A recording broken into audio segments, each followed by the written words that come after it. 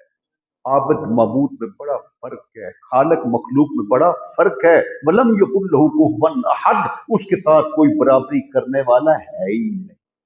یہ چار چیزیں شرک کی ہوتی ہیں، یا تعداد میں ہوتا ہے، یا اس کے منصب میں ہوتا ہے، یا اولاد سلسلہ میں ہوتا ہے، یا اس کے کام میں شراکت داری میں یہ شرک کی جاتا ہے۔ رب کے نفس محبوب ان چاروں کی نفی کر دو، رب کے ساتھ کوئی شریک نہیں۔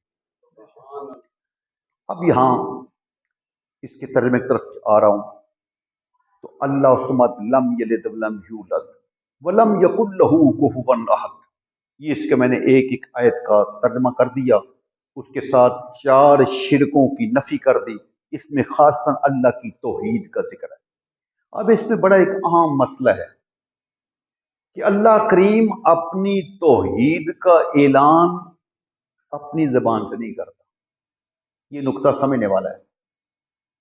اللہ کریم چاہتا تو اپنا تعارف خود ہی پیش کر دیتا، نہیں کیا، اپنے محبوب کی زبان سے کرایا۔ اس میں کیا حکمت تھی؟ اس میں کیا راز تھا؟ ایسا کیوں کرایا گیا؟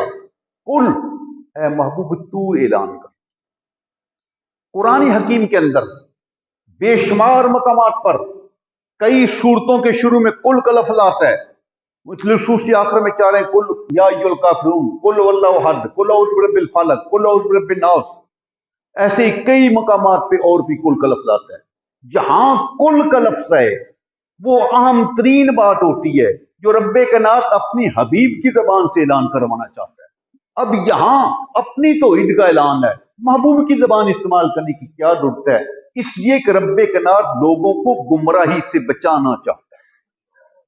تاریخ انسانی تو اٹھا کر دیکھو، کتنے انبیاء دنیا میں تشریف لائے، 1,24,000 انبیاء اور رسول دنیا میں لوگوں کی ہدایت کے لیے تشریف لائے۔ جس نبی کو بھیجا اس کو شان دے کے بھیجا، اس دور کے تقاضوں کو پورا کرنے کے لیے معجزات دے کے بھیجے، کمالات دے کے بھیجے، ان لوگوں کی ڈیمانڈوں کو پورا کرنے کی طاقتیں دے کر بھیجی، بے شمار معجزات کا فرمائے۔ لیکن جتنے معجزات ان نبیوں کو جزوی طور پہ دیے گئے تھے وہ سارے کے سارے کلی طور پر بے کمال ہی، بے عروج ہی، بے تمام ہی رب کائنات نے اپنے حبیب کو عطا کر کے بھیجے۔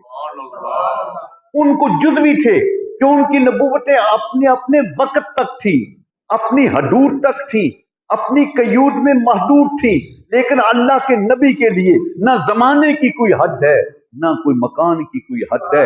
جہاں جہاں خدا کی خدائی ہے وہاں وہاں مصطفیٰ کی رسالت بھی ہے، رحمت بھی ہے. اس کی حدیں ختم کر دی ہیں، اس کی آپ کو صفات بھی مکمل دی گئی ہیں. اس شاعر نے کیا خوب کہا، حسن یوسف دم عیسیٰ ید بیضا داری، آنچ خوبہ ہمہ دارن تو تنہا داری. جتنی صفات باقی نبیوں کو عطا کی وہ ساری کی ساری ذات مصطفیٰ میں جمع ہے. تاریخ اٹھا کر دیکھو، جو انبیاء کے معجزات لوگ دیکھتے تھے وہ بھٹک جاتے تھے.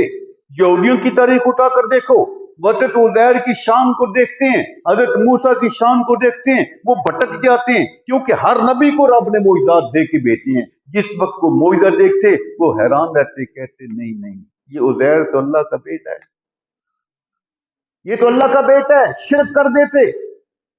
ایسے حضرت مریم کی شان دیکھی، شرک کر دیا. ان کے بیٹے عیسیٰ کی شان دیکھی، کیا شان ہے کہ وہ مردوں کو زندہ کر دیتے ہیں، کوڑی کے مریضوں کو شفا دے دیتے ہیں، مادرزاد انڈوں کے اوپر ہاتھ پھیر کے ان کو بینائی دے دیتے ہیں. جو تم گھر کھا کے آتے ہو چھپا کے آتے ہو، حضرت عیسیٰ اسٹیج پہ بیٹھ کے بتاتے ہیں کیا کھا کے آئے ہو، گھر کیا چھپا کے آئے ہو. یارو اگر ایک محتاج نبی کی یہ شان ہے کہ وہ اپنی مجلس میں بتا سکتا ہے، قرآن کہہ رہا ہے تم جو کچھ کھا کے آتے ہو چھپا کے آتے ہو، حضرت عیسیٰ ان کو بھری مجلس میں بتا سکتے ہیں. امام الانبیاء کی شان کتنی بلند ہوگی. حضرت عیسیٰ تو حضور کے امتی بن کے آئیں گے، چوتھے آسمان پہ موجود ہیں، ماں انتظار ہیں. جب وقت مقررہ آئے گا دمشق کی جامع مسجد کے اوپر وہ مینار زرد میں ملبوس لباس میں نیچے آئیں گے، پھر لا الہ الا اللہ عیسیٰ روح اللہ نہیں، لا الہ الا اللہ محمد رسول اللہ کے پڑھائیں گے. اگر اس نبی کی یہ شان ہے کہ وہ جو کچھ کھاتے وہ بھی بتاتا ہے، جو چھپاتے وہ بھی بتاتا ہے، مردوں کو زندہ کر سکتا ہے، تو امام الانبیاء کی شان تو کہیں اس سے زیادہ ہے. تو سامنے محترم، اسی طریقہ سے کسی نے نبیوں کو خدا کا شریک بنا دیا. اقانیم ثلاثہ کا ذکر کرتے ہیں عیسائی لوگ، تین خدائے ہیں، خدا بھی خدا ہے، عیسیٰ بھی خدا ہے، مریم بھی خدا ہے. الغرض تاریخ اٹھا کر دیکھو، وہ لوگ جب شان نبی کی دیکھتے بھٹک جاتے، گمراہ ہو جاتے، پھسل جاتے. ان نبیوں کی شانیں تو تھوڑی تھی، مختصر تھی. یہ جو نبی سراپا نور بن گیا، سراپا معجزہ بن گیا، اس کے معجزات تو بہت بلند و بالا ہیں. اس لیے نبی کریم کو فرمایا کہ محبوب تو اعلان کر، کیونکہ تیری شان سب سے بلند ہے. کیا شان ہے اے محبوب، اگر تو پنگوڑے میں کھیل رہا ہے تو اشارہ کرے گا چاند ٹکڑے ہو جائے گا. تیرے اشارے پہ بچپن میں چاند رقص کرے گا.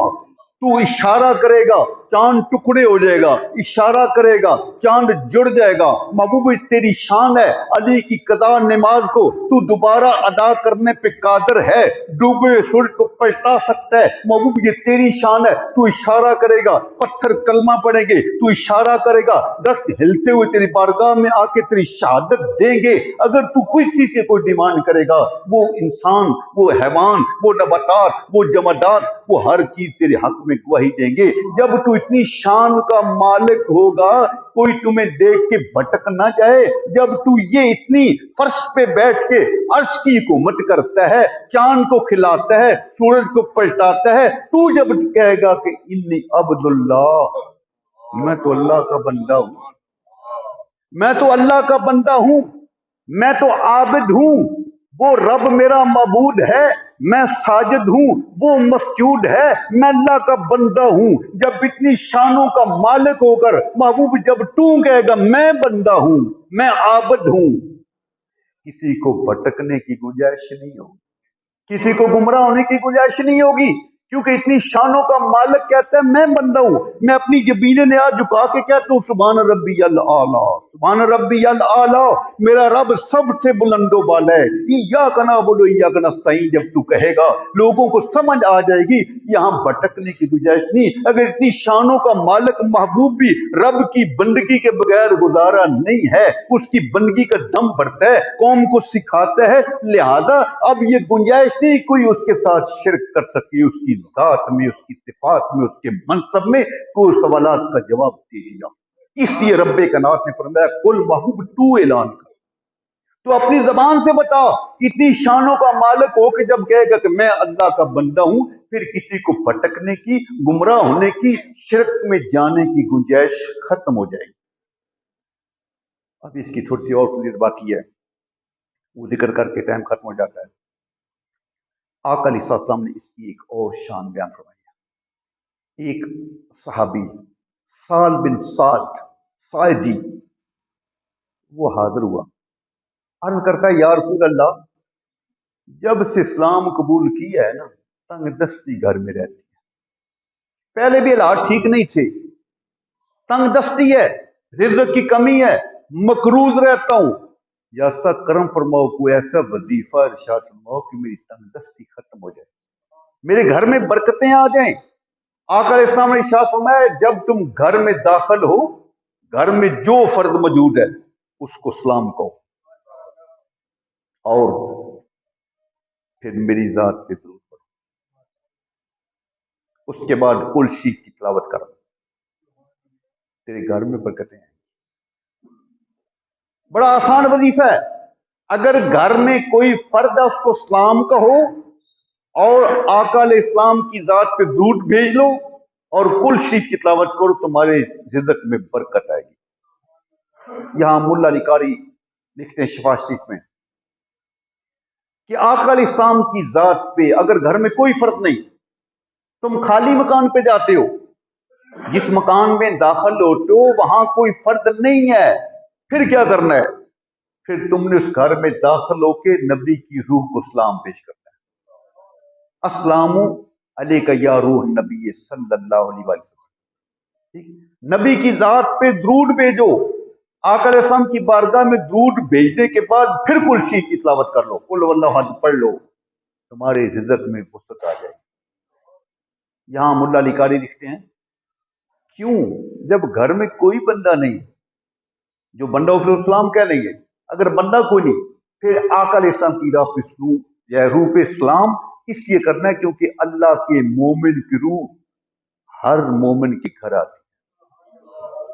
سرکار دو عالم نور مجسم کی روح پاک ہر بندے مومن کے گھر جلوہ فروز ہوتی ہے، اس لیے تم اس روح مصطفیٰ کو اسلام پیش کرو۔ جب روح مصطفیٰ کو اسلام پیش کرو گے، اس کے بعد پھر رب کی توحید کا ذکر کرو گے، قل هو اللہ احد کی تلاوت کرو گے، تمہارے رزق میں اتنی برکت آ جائے گی۔ وہ صحابی عرض کرتے ہیں کہ چند دن کے وظیفے کے بعد اللہ تعالیٰ نے میرے مال میں اتنی برکتیں دے دی، اتنی برکتیں دی کہ میں اپنے آس پاس محلے داروں کو، ضرورت مندوں کو، حاجت مندوں کو خود قرض دیا کرتا تھا۔ پہلے میں قرض لیا کرتا تھا، لیکن اس عمل کے بعد، قل واللہ کی تلاوت کے بعد، اب میرے گھر میں اتنی برکتیں ہو چکی کہ اب مجھے تنگ دستی کبھی نہیں آئی۔ اس لیے یہ وظیفہ میرے شیخ حضور الامت جسٹس پیر محمد کرم شاہ صاحب رحمۃ اللہ تعالی علیہ نے اس کا اذن عام فرمایا ہے۔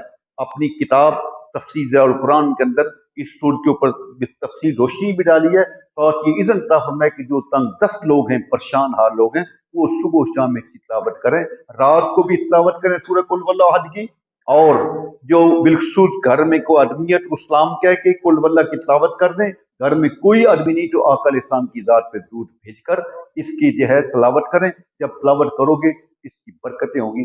اس لیے بہت بڑا آسان ترین وظیفہ ہے جو ہر انسان بڑے آسانی سے کر سکتا ہے۔ تو یہ قل واللہ احد کی آپ تسبیح نکال لیں صبح، اور زیادہ بہتر ہوگا، کیونکہ ایک مرتبہ جو ہے وہ قل شریف پڑھنے سے 10 پاروں کا ثواب ہے، 3 مرتبہ کرتے ہو تو تمہیں کتنا ثواب ہو جائے گا؟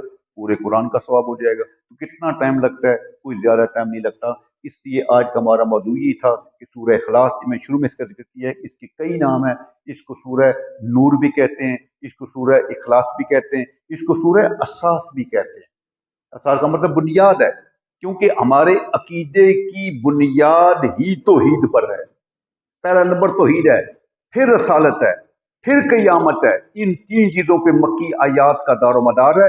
ان تینوں میں سے کیونکہ اہم ترین عقیدہ توحید ہے، اور اس صورت کے اندر مکمل عقیدہ توحید کو واضح کیا جاتا ہے، اس وجہ سے اس کا نام سورہ اساس بھی ہے، سورہ اخلاص بھی ہے، سورہ نور بھی ہے، سورہ مکشکشہ بھی ہے۔ جو انسان اس کی تلاوت کرتا ہے وہ شرک کی، کفر کی بیماریوں سے شفا یاب ہو جاتا ہے۔